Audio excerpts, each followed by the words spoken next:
Want to learn how to pick a good home inspector? Then I think you'll find this video helpful. Believe it or not, just a few years ago, home inspectors as an industry weren't regulated, meaning really anybody could put their name on a business card and call themselves a home inspector.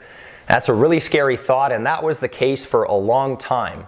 Fortunately, fast forward to today, and that's no longer the case. There are requirements that a home inspector must have to be an inspector in Alberta. Today I'm going to cover a few of those requirements as well as some questions that you can ask of your home inspector or the people you're looking at so that you know that you're making the best decision possible for you.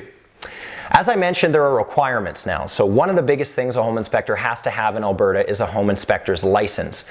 First question you can ask a home inspector, do you have a home inspector's license? If they answer with anything other than yes, stay away.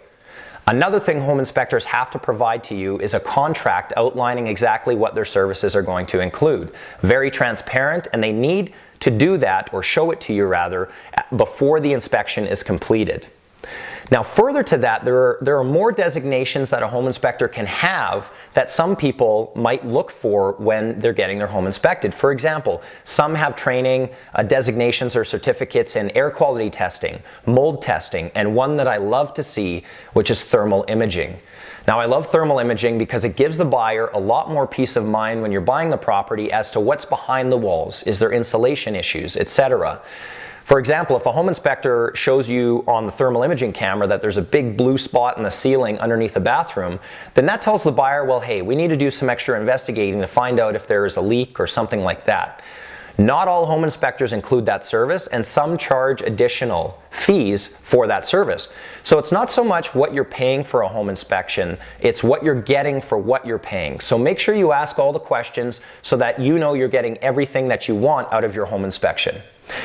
Now I've included a link to a Service Alberta document that outlines everything a home inspector has to have to be a home inspector in Alberta, and it's got a really awesome checklist in there for a bunch of questions in addition to the ones I mentioned that you can ask of the people that you're interviewing for home inspectors for your inspection.